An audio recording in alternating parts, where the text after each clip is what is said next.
वक्त हम मौजूद पूर्वी दिल्ली के मेहराम नगर गांव में, जहां पिछले कुछ महीनों से एक अलग तरह की अफरा तफरी है।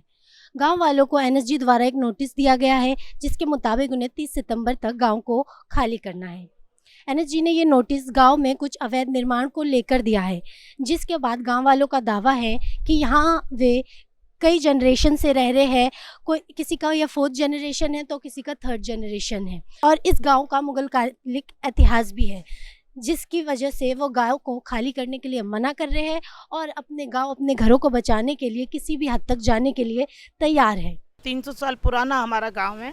ये हमारा पैतृक गांव है और हम यहाँ बहुत पुराने हैं। हमारे 3 पीढ़ियाँ 4 पीढ़ियाँ यहीं पे रही हैं। 300 से 400 साल पुराना गांव है, जिसको एनएसजी बोल रही है कि हम इसको खंडित करेंगे, ध्वस्त कर देंगे आपके, और नोटिस दे रही हैं यहाँ से हटने के लिए हमको। हम बिल्कुल नहीं हटेंगे। हमारा पैतृक गाँव है, हम क्यों हटेंगे हैं? ये जो सरकार तानाशाही दिखा रही है हमें, हम इनसे बिल्कुल नहीं डरेंगे। हमने हाई कोर्ट से स्टे लिया है और हम अपने डटे रहेंगे। हमारे पास अभी सुप्रीम कोर्ट भी है। मेहराम गांव में लगभग 10,000 से ज़्यादा परिवार रहते हैं और ज़्यादातर लोग यहाँ पिछड़े वर्ग से आते हैं। जहाँ एक तरफ लोग अपने घरों को बचाने के लिए लगातार प्रयास कर रहे हैं, हाई कोर्ट तक जा रहे हैं, स्टे की मांग कर रहे हैं, वहीं दूसरी तरफ लगातार गांव में महापंचायत मीटिंग भी ऑर्गेनाइज़ किए जा रहे हैं, ताकि कोई रास्ता निकाला जा सके और किसी तरह लोग अपने घरों को बचा सकें। अभी 2 महीने पहले इन्होंने नोटिस जारी किए कि भाई 1.5 महीने पहले कि भाई गांव खाली कर दिया जाए। अभी रिसेंटली फिर 20 दिन पहले लगा दिया कि भाई 30 तारीख की अल्टीमेटम दे दिया, 30 तारीख की लास्ट डेट है, तो 30 तारीख तक गांव खाली करें। अपने पशु जो भी हैं तुम उनको भी कंट्रोल करो, और दूसरा गांव खाली करना पड़ेगा पूरा। तो अब गांव वाले गंभीर समस्या में कि हम कहाँ जाएंगे।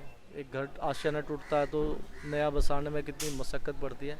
यहाँ तकरीबन लोग प्राइवेट काम करते हैं, छोटी मोटी नौकरियाँ करते हैं। अब जहाँ पैतृक संपत्ति है और वहाँ पर वो उजड़ जाना, उसके बाद नई जगह, हम लोग किराए पर भी नहीं रह सकते।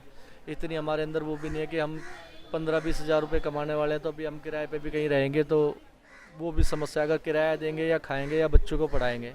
यहाँ गांव में करीबन 9 से 10 हज़ार के करीब लोग रहते हैं, जिसमें अधिक मात्रा में वाल्मीकि समाज है, जाटो समाज है, प्रजापति समाज है, पूर्वांचली है, मुस्लिम भी है और कुछ अदर कम्युनिटी भी हैं। मतलब कुल मिला के कहें तो 36 बिरादरी है, जिसमें अधिक मात्रा में अपने जाटो समाज, वाल्मीकि और प्रजापति समाज है। तो कहीं ना कहीं दलितों पर भी अत्याचार हो रहा है, अगर दलित वर्ग से देखा जाए तो, क्योंकि सारा दलित बहुल एरिया है। तो हम तो उसमें भी परेशान है कि हमारे साथ ही अन्याय, क्योंकि कब तक हमारे साथ अन्याय होता रहेगा, कितने वर्ष लगेंगे हमें पनपने के लिए। जहाँ लोग एक तरफ लगातार अपने घरों को, अपनी ज़मीनों को बचाने का प्रयास कर रही है, वहीं पर पॉलिटिकल पार्टीज़ को लेकर उनमें क्रोध भी है कि किस तरह से एक पॉलिटिकल पार्टी ने उन्हें यहाँ हर तरह की फैसिलिटीज़ दी, यहाँ स्कूल बनवाया, तो दूसरी पॉलिटिकल पार्टी अब उनके घरों को उजाड़ना चाहती है। लोग गुस्सा दिखाते हुए यह भी कह रहे हैं कि अगर उनको अपने घरों को बचाने के लिए ज़रूरत पड़ी तो वो चक्का जाम भी करेंगे और अपने घरों को बचाने के लिए अपनी जान तक दे सकते हैं। और मेरा मायका है यहाँ पे। आज हमारे मायके पे ये सारे हमारे भाई बंधु हैं, जितने भी हैं, चाचा ताऊ, और आज इनका घर उजड़ रहा है। नोटिस दिए गए हैं 30 तारीख का। ये है मैडम नोटिस मेरे पास, 15 तारीख को नोटिस आया था, 30 तारीख को ये लोग बोल रहे हैं तोड़ने के लिए। और हमारा घर तोड़ेंगे तो पैसे भी लेंगे।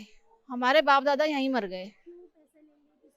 पता नहीं, उल्टी सरकार चल रही है ना। कोई हमारा नेता काम नहीं आ रहा। वोट लेने के लिए तो घर घर में घुस जाते हैं वो लोग। कोई नेता नहीं आ रहा यहाँ पे हमारे सपोर्ट में, कोई डीएसपी, सीएम, कोई काम नहीं आ रहा। हमारे जो कर रहे हैं यहाँ के भागदौड़ बच्चे कर रहे हैं, हमारे बड़े बूढ़े कर रहे हैं, हमारे यहाँ की महिलाएं कर रही हैं, दिन रात भूखी प्यासी यहाँ पड़ी हुई है। अब भी आप देख लो कितनी भीड़ लगी हुई है। हमने कोर्ट से स्टे ऑर्डर लिया था, 16 दिसंबर तक का हमें दिया गया है, पर वो लोग बोल रहे हैं कि हम इसको नहीं मानते, स्टे ऑर्डर को हम नहीं मानते। हमारी जब खोपड़ी घूमेगी, हम जब मर्जी बुलडोजर लेके आ जाएंगे तोड़ने के लिए। तो वो स्टे ऑर्डर भी नहीं मान रहे, वो कानून को भी नहीं मान रहे, बताओ। और जब हमारी खोपड़ी घूमेगी तो हम भी कानून तोड़ देंगे, हम भी चक्का जाम कर देंगे।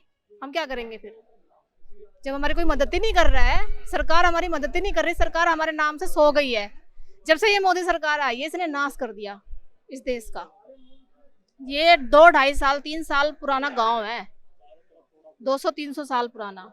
हम तो पूरे प्रयास कर रहे हैं, और देखो हम रोड भी जाम कर सकते हैं, हम तोड़ा फोड़ी भी कर सकते हैं, हम मरने मिटने के लिए भी तैयार हैं। ऐसा नहीं है हम उनसे कम है। हम अपने घर मकान बचाने के लिए, अपनी सर की छत बचाने के लिए हम कुछ भी कर सकते हैं, जान भी दे सकते हैं। हम कहाँ जाएंगे ये बताओ? ये तो कुछ जगह भी नहीं दे रहे, कुछ भी नहीं दे रहे हमें। कहाँ जाएंगे? इतनी जनसंख्या है यहाँ पे। हमारा जब ये एयरपोर्ट भी नहीं बना था, जब मेरे माँ बाप इस गांव में आए थे, और ये जो गांव के बसिंदे बैठे हैं इनसे पूछ लो, ये हमसे पहले के होंगे शायद। एयरपोर्ट में मेरे माँ बाप ने चिनाई की है, ये एयरपोर्ट भी नहीं था। ये फौज तो बाद में आई है। आज ये बोल रहे कि हमारा हक है यहाँ पे। जब यहाँ 150 घर बने थे, इन्होंने जब क्यों नहीं तोड़ा इस गांव को? जब तोड़ना चाहिए था ना। आज जब जनरेशन बढ़ गई है, इतनी पब्लिक इकट्ठी हो गई, आज बोल रहे कि तोड़ो। कहाँ जाएंगे बताओ? तभी तोड़ देना चाहिए था इनको।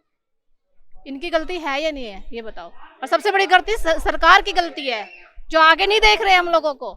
आगे तो देखें कि क्या कर रहे हैं, कैसे कर रहे हैं। वोट लेने वो जल्दी आ जाते हैं यहाँ पे। वोट नहीं मिलेगी, अब जूतों का हार मिलेगा इस गांव से। गांव टूट जाए बेशक से या बस जाए, पर वोट तो फिर भी रहती है भाई, रहती है ना वोट। कहीं भी चले जाएंगे वोट फिर भी रहेगी। वोट नहीं मिलेगी उन लोगों को। जो हमारी मदद करेगा उसको वोट मिलेगी, जो हमारी हेल्प करेगा ना, हमारे गांव को रुकवाएगा, हम उसको ही मानेंगे सब कुछ।